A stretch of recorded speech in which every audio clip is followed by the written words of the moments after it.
Hey guys, welcome back to this video. I know this is a bit late, but it's my monthly review of the Walking Dead comic book series, issue 183, titled "And Michonne Without Her Sword." In the previous issue, if you hadn't watched the video, Pamela came to see the Sanctuary, the Kingdom, and Oceanside, as well as Alexandria a bit more, and the Hilltop. The Hilltop has already been reconstructed. It's now finally finished. And we basically get to see this, but judging by the cover on this issue, Michonne and Elodie are in trouble. There are going to be riots in the Commonwealth, which I'm hoping is going to happen, but then again, the smallest things can cause the biggest chaos. So enough chitter chatter, and let's find out what's been happening in this issue. So we start off with Michonne, Elodie, and a new character called Jerome going somewhere. They say, Michonne says she can handle herself, and obviously we know that. But obviously they're mandatory. And then just as they head to their place, they find some more walkers, which I never get tired of the walkers. Just seeing them rot and decay looks pretty awesome. Obviously the guard is like, yeah, I can take care of this. You're going to be fine. Little does he know there are more on the way. He sees more, drops his gun, they surround him, they kind of get on top of him, but since he has the armour, he's not going to get bit. Michonne takes it upon herself to help, but obviously Ellie's like, no, you can't help him, you can't fight. But little does Elodie know what Michonne has been through with like the Governor, Negan, the Whisperers, everything else. But yeah, Michonne takes care of those walkers as clearly someone. She's just like, here's your rifle. Elodie's completely surprised by this, saying like, how can you fight? How have you been doing all this? Yeah, like she's like Elodie says, you're full of surprises, obviously, because Michonne's been through a lot.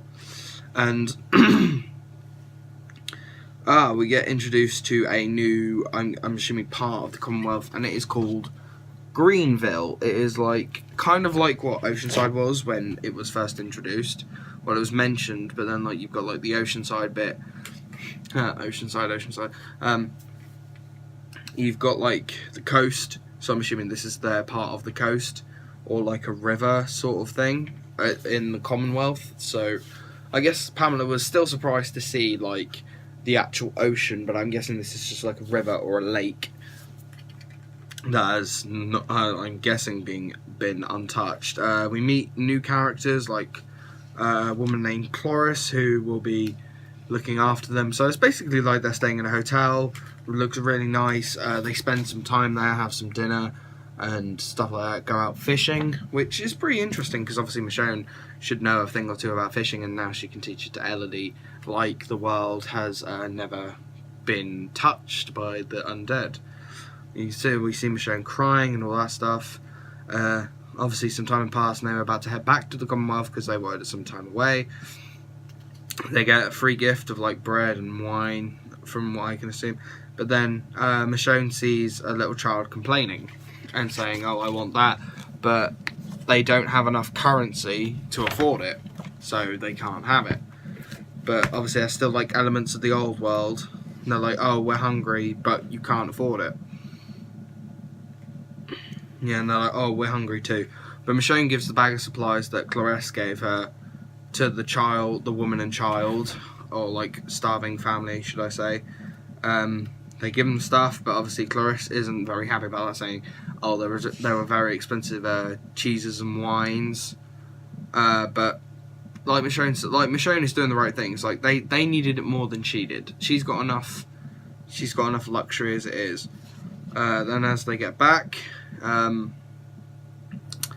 we find like everyone's in a panic. Michonne's asking what's going on, and someone attacked an officer, so they're all checking it out, and the officers start attacking a random stranger. They're just beating him senseless. Michonne butts in, stops him, and to find out that Jerome was a part of the beating. I think that hits her kind of personally, because obviously Jerome looked like a nice person, but obviously he attacked this person. Then we move over to Michonne in her apartment as being greeted by Maxwell, who explains the situation about what happened. They're asking if he's okay, He was assaulted, so he's going to start talking to the officers. So now it's becoming like a law and order type case. They have to start like trials and shit. But Lance wants Michonne to be on the defense, saying the soldiers did nothing wrong. But Michonne is obviously not happy with that. And he's like, Maxwell's like, I want you to defend the officers involved, prove that nothing did wrong. This is not a request. But then we cut again to a dinner where Elodie and Michonne talk about the situation about her being on the defensive because this is her first case. She is a lawyer. But obviously a woman overhears and says, how dare you defend the men. But then the guy who got assaulted, his name is Anthony Keith. Maxwell comes to the restaurant and says that he has died from his injuries. And as Michonne is looking outside her window, you have protesters. They're complaining about saying, oh, bring law, bring order, defend the innocent, not the guilty. Elodie's not happy with this, saying like, oh, stop crowding outside her house. And then it only just gets worse when the riots start with like Molotovs and bats between civilians and soldiers, smashing of windows, everyone's running, everyone's getting out, everyone's fighting, but Jerome is they're trying to contain the fighting, only to find Pamela Milton, the governor of the Commonwealth, with Ricky Dicky Grimes, Dwight Mercer, and everyone else seeing the Commonwealth starting to fall, and Pamela with the perfect response saying, holy fuck. Now that's the end of the issue. It's a pretty good issue, a good solid 8 out of 10, because it's we've never seen riots in the Walking Dead universe. Yeah, there were the riots from like right at the start of the apocalypse, but we never saw that. Rick was in a coma and stuff like that. But we did see it in Fear the Walking Dead, so I'm guessing that's the closest thing we're going to get to the actual start of the end. Or the beginning of the end. Obviously I did pick up the Ezekiel 15th anniversary variant, which I think the Ezekiel on here looks more like comic, not comic, TV show Ezekiel more than comic Ezekiel, but that's just my opinion. Again, this issue is pretty good. I can't wait to read the next issue, which is called Eugene Tinkers. And then we got the November issue, which is 185, and that's titled On Guard, with Carl at the Hilltop, so maybe something could go down at Hilltop in November. As well as the Jesus variant, but I'm mostly looking forward to next month's variant, which is Princess, and I have not shied away from saying that Princess is now one of my favourite characters in the entire in the entire comic book series, and I really hope she does get adapted to the TV series. But yeah, it's a very intense issue, and I hope everything will get sorted out. But obviously, seeing the destruction that's now happening isn't really the best first impressions for Pamela.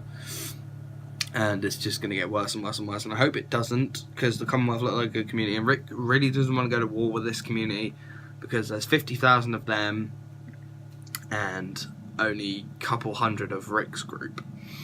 So, who knows? Who knows what could happen? I guess we'll just have to wait and find out. I hope you enjoyed this review. I know it was pretty short and to the case, but I just had to quickly go through the issue, because obviously all these things, but obviously the Commonwealth soldiers killing a person really doesn't give off a good thing, and I'm not surprised people rioted against it. But yeah, definitely looking forward to the next 3 issues ahead in volume 31. So yeah, also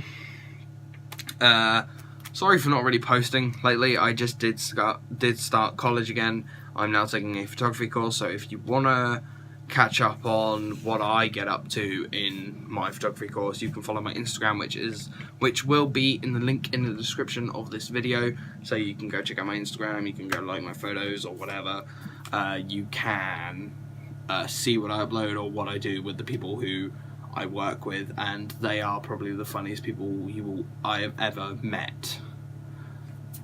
I love them to bits. They're just like, they are my second family in a way, and I cannot wait to spend more time with them throughout this year.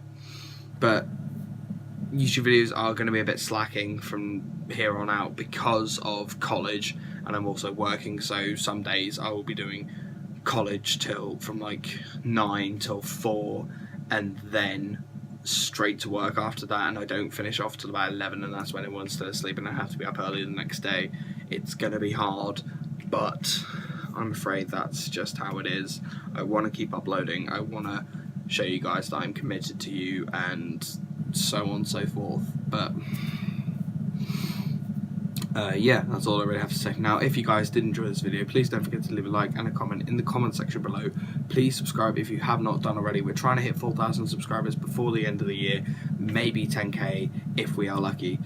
Also, I want to quickly point out, October 7th is the return of The Walking Dead, and as well as Doctor Who Season 11. I'm going to be trying to do episodes, like the reaction videos for the respected series, very, very soon. I know I'm now about to go record Fear the Walking Dead, and I'm assuming this video will probably be going out before that does, so yeah, I'm now about to go record 2 weeks that I've missed of Fear the Walking Dead for you guys, so I hope you enjoy that. But yeah, don't forget to leave a like and a comment this video, don't forget to like, share and subscribe, and guys, I'll see you in a little bit and next month for The Walking Dead issue 184. Goodbye.